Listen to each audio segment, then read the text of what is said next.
Hi, we're out on the range today, so as usual, bear with any gunfire you hear in the background. Recently I was watching a YouTube video and some guy comes on there and he proclaims, "Shotguns suck for home defense." Yeah, he said it. He then went on for over 35 minutes to explain and demonstrate why he thought that. Well, I happen to disagree with most of the points he made, and I disagree with most of the conclusions he came to. Normally it would not be my place or in any way my desire to critique or criticize other people's work. But in this particular case, he also said that he was sick of the keyboard commandos that want to tell you their opinion but not tell you why, that want to tell you things but not back up anything they say with solid logic or experience.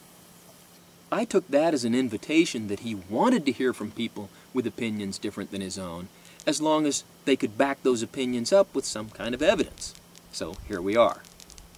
Now, in the interest of brevity, I don't want to drone on for 35 minutes. I can't address every point he made, but we'll see if we can hit some of the high points. So let's take a look.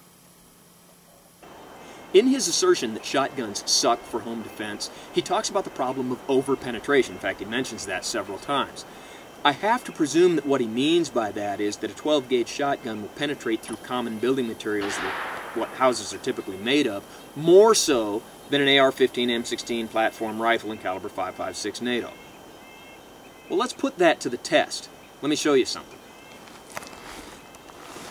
What I've got here is what would be a very typical interior wall, a 2x4 frame with half-inch thick sheetrock on each side. Now, this wall does not have any studs in it. Typical houses will have 2x4 studs, 16-inch center, and that gives you about a 1 in 10 chance of actually hitting one of those studs if you shot through it. So we've removed that extraneous variable and just have nothing in here at all. Now let's go on down. This second wall is the same exact thing. No studs, nothing in there, half-inch thick sheetrock on each side. These here are just braces to keep the whole thing from falling apart. Now let's go on down one more. This is a very typical exterior wall. Half-inch thick sheetrock on the inside, and on the outside, half-inch thick plywood and this cheap particle board siding. The question that comes up right now is there insulation in here? And the answer is, it doesn't matter.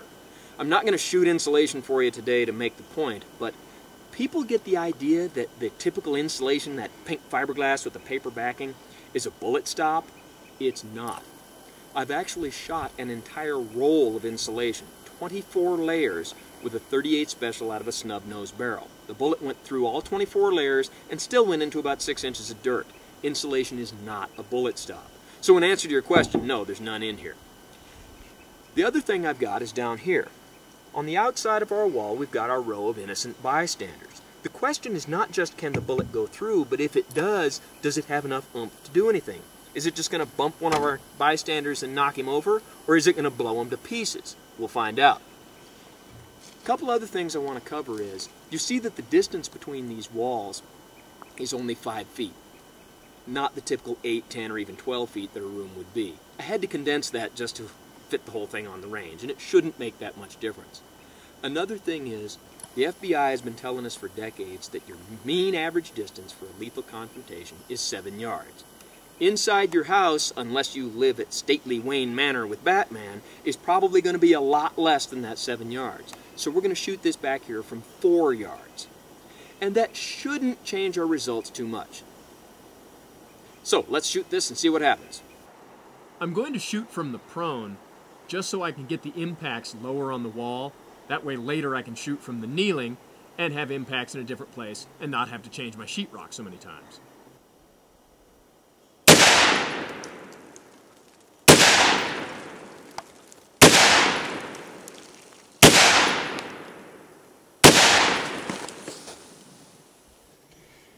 Interesting results. Now here's our first wall, and as you can see, these bullet holes are pretty round. The bullets are still going straight when they come out. Let's check the wall on the other side of this room. Fairly round hole, but a lot of these are tumbling as they hit this second wall. A tumbling bullet like that loses a lot of its ability to penetrate. Here's the interior of our exterior wall, the inside of our outside wall. Every single one of these bullet holes is sideways. Every one of those bullets was almost completely sideways when it hit. And did you notice how our nice 5-shot pattern has changed? They've been deflected a great deal, but they still penetrated. Bottom line is, did the bullets go all the way through? Yes, they did, and hit our jugs with very decisive effect. The one that didn't get burst, that's only because the bullet hit so low that it hit this 2x6 here and just knocked it off without actually hitting the jug. But all the jugs that were hit, you would not have liked to have been an innocent bystander. So, do rifles overpenetrate? Yes, we pretty much all knew that. Now let's see what the shotgun does by comparison. Okay, the 223 ammo went through there pretty quick and pretty easy, so let's try the shotgun. Now this is 12 gauge, 2 3/4 inch, double-aught buck, but this is 12 pellet, so let's see how this does. And we'll shoot this from the prone too.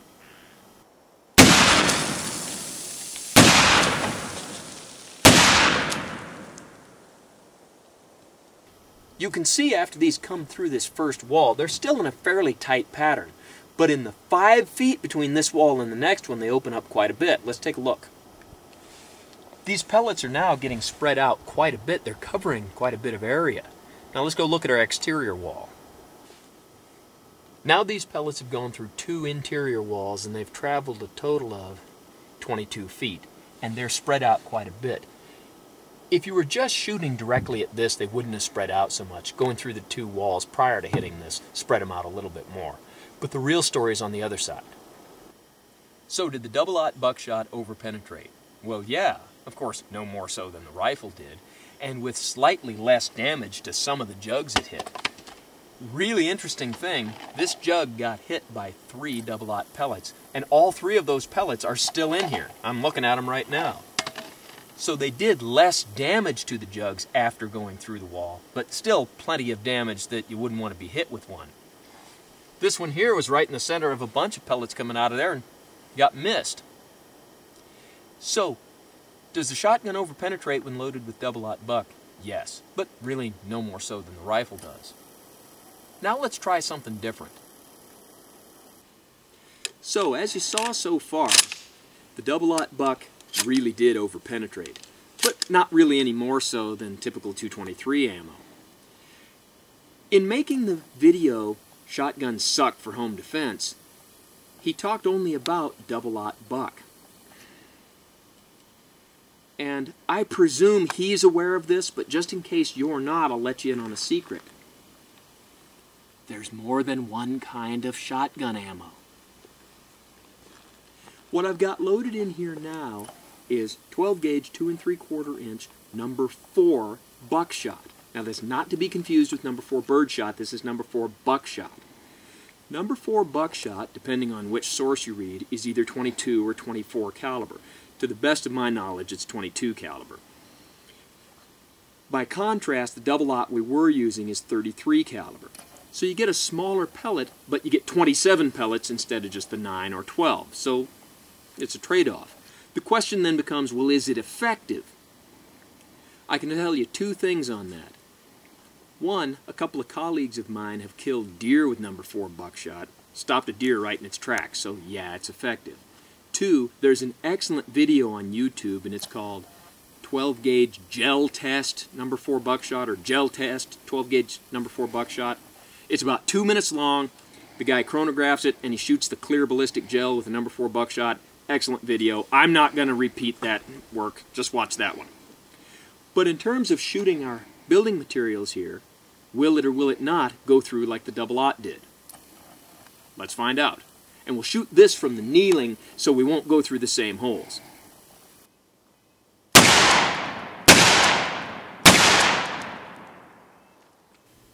Okay, here we are at the interior of the exterior wall. And here's your double-aught holes down here and your number 4 buckshot up here. So they've already gone through 2 interior walls and they've hit here.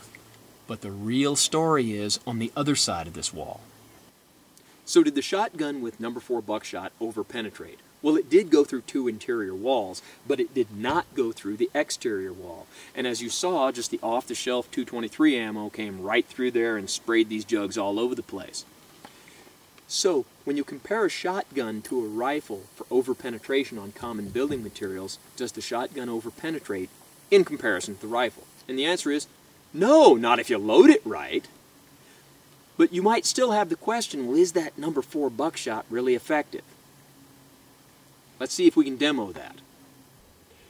Like I said before, if you doubt the effectiveness of number 4 buckshot, watch that 12-gauge gel test video the guy made and make up your own mind after seeing that. Or watch what I'm going to do right now.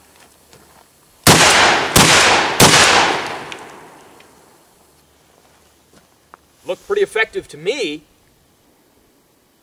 In any discussion of defensive shotgun, the question always comes up, what about a 20-gauge? Well, I'm glad you asked, because I brought out this neat old Remington Model 11 20-gauge. It's got a 2 3/4 inch chamber.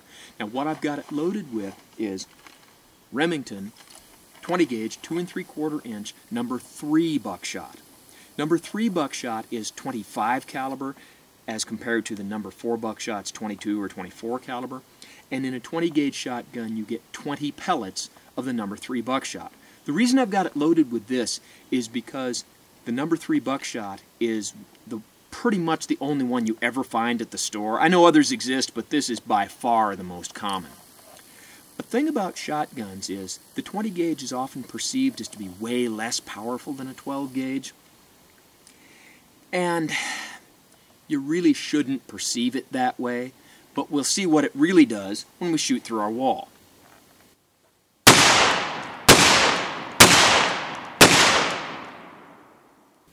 Well, the number 3 buckshot pellets went through both interior walls and the sheetrock side of this, but didn't go through here.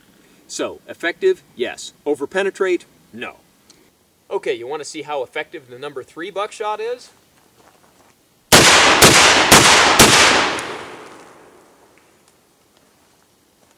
Looks okay to me. And no, I know that's not a super definitive scientific test, but it is kind of fun, and it does illustrate the point. Well, that was interesting enough, but what about some household appliances? Well, a few years ago I made a video where I shot a refrigerator with both an AR-15 platform rifle and a shotgun. I don't want to redo that, so I'm just going to show you the video I made a few years ago. And yes, this was made several years ago, so you'll just have to deal with the hairstyle. Let's take a look. Okay.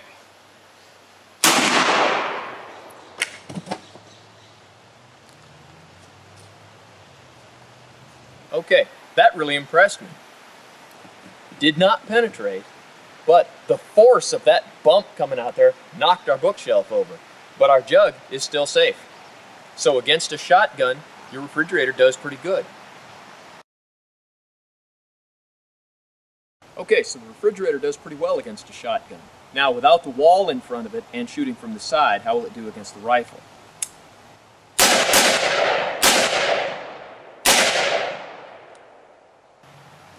Without the wall and shooting through the side, 223, you're pretty well done in. Not only that, look at this 2x4. You can see that the bullets came clear through and shot through this 2x4 and out the back of it. So, inside your house, shooting with this rifle, you're in trouble. Okay, everybody take a moment and make fun of my hair. Ha ha ha ha ha ha ha. And no, you won't see porn videos of me anywhere on the internet. You won't. But anyway, after shooting all of that stuff, as far as over-penetration, I don't see that shotguns over-penetrate as compared to AR-15 platform rifles at all. But let's go on to the next segment. In his assertion that shotguns suck, he pointed out that their rate of fire and magazine capacity is very poor compared to a rifle, specifically an M16 platform. And he demonstrated that by shooting 10 rounds out of an M16 platform in a time of, I think, 2.5 seconds, and then 10 rounds out of a pump shotgun in a time of 17 seconds. Now, I know that seems like a long time, but remember the shotgun only has a 7-shot capacity, so his shooter had to reload 3 rounds, so it did, in fact, take a long time. So let me see if I can recreate those results that they got, because after all, good science is verifiable, falsifiable, and repeatable. So let's see how we do.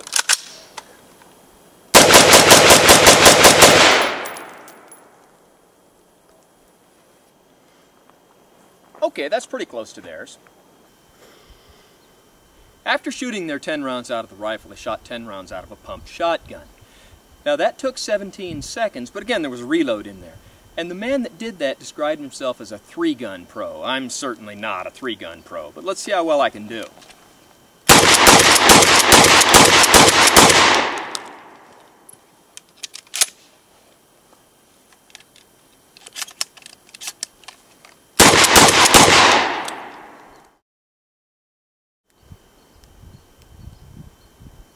Okay, that's not a bad time, but remember, I'm not a 3-gun pro. So we shot 10 rounds out of the rifle and 10 rounds out of the shotgun. And what did we prove? Well, we proved the axiom that an auto-loading rifle with a 30-shot magazine can shoot 10 rounds faster than a pump-action shotgun with a 7-shot magazine. I readily concede the rifle can shoot faster. But that's not really the question. The question is that relevant? Think about this. Here in America in the last 25 years, how many times has it happened that a citizen has used a shotgun, and I'm not talking about police shootings or gang drive-bys or any of that, I'm talking about a citizen using a shotgun to defend their home. How many times has that happened in the last 25 years? Probably hundreds. How many times has it happened where a citizen has fired more than 5 rounds, let alone 10? I can't find a single example of that. If anyone can, please share it. And if you do share such information, it can't be a story that starts with, "my uncle told me." It's got to be some real documentation. But anyway, I don't think the 10 rounds test is relevant at all. Not only in the number of rounds fired, but also in the thought that I can't imagine anything just standing there letting you shoot 10 rounds at it. That doesn't seem realistic to me. So let's try a more realistic comparison. Let's shoot 5 shots at 5 targets that will simulate multiple targets or something moving, and then see how much faster the rifle is.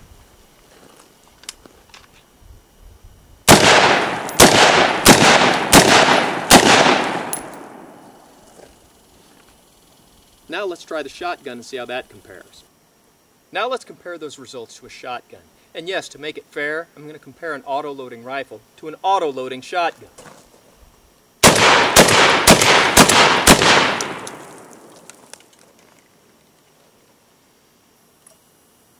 Now, was the rifle faster?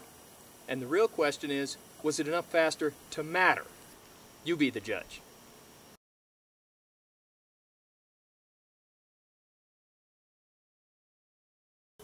Well, we're traveling today, and I'm talking to a colleague of mine. This is Chuck. Now, Chuck, you know that I own quite a few shotguns, but my primary home defense shotgun is this Winchester Model 1897. Now, you keep a shotgun in your home for home defense, don't you? I do. There's this Mossberg pump. Okay. Yeah, I installed an aftermarket stock and foregrip on it. And how you like those? Yeah, it works okay. Okay. Now, I was watching a presentation on shotguns recently, and there was an expert on there who described himself as a SWAT cop, saying that shotguns suck for home defense. And that was the word he used, suck. And he cited a lot of reasons, but one of the reasons he cited that both of our guns suck is because they're not consistent with each other. Obviously, with the exposed hammer as opposed to a safety, mine works very differently than yours, and the slide release works very differently, and so on. What do you think about that? Well, I don't really need to know how your gun works. I just need to know how my gun works. It works very well. Really? Okay, I'm still traveling. Now I'm in a different colleague's house. This is Saul. Now, Saul, you know that I own several shotguns, but my primary home defense shotgun is this Winchester Model 1897. Now, you keep a shotgun in your house for home defense. Tell me about yours. Well, this is a Remington 870. Okay. It's got an 18-inch barrel. It's got an aftermarket magazine extension, holds 6 rounds, plus an aftermarket folding stock. Excellent. Now, I was watching a video presentation recently, and there was some guy who described himself as a SWAT cop, saying that shotguns suck for home defense. That's his term. Okay. And he said many reasons why they suck. One of them was because they're different from each other, making them more difficult to master, as in both of ours suck because they're so much different from each other. What do you think of that? Well, in my house with my shotgun, I don't give a damn how your shotgun works. Really? Well, there you have it. And like I said at the beginning, in the interest of brevity, I couldn't address every point that he made. I just tried to hit some of the big ones. Overpenetration? Not by anything I could demonstrate here today. And the idea that shotguns are inadequate to the task because of their perceived lower rate of fire or their relatively limited magazine capacity, I don't think that's all that relevant. And I think today's demonstration and the statistics on this subject will back me up on that. As far as mastering a shotgun, that can be very difficult. Even this Winchester 1897, a very basic version of a pumped shotgun, has a lot more of a learning curve than you might think. Oh, and the question as to why is this particular one my favorite for home defense? I've got a video, my top 5 guns for home defense. Watch that and I explain it a little bit. But anyway, the idea that you're going to have difficulty mastering your shotgun because of the other types that are out there, not if you just get one and stick with it and go with that. And you heard what my colleagues had to say about that point. So bottom line to the whole thing, shotguns are not perfect, and they are not for everyone or every situation. But I think we've pretty clearly demonstrated that they don't suck for home defense. So as always, don't try this at home on What You Call a Professional, and thanks for watching the Shotguns Don't Suck video.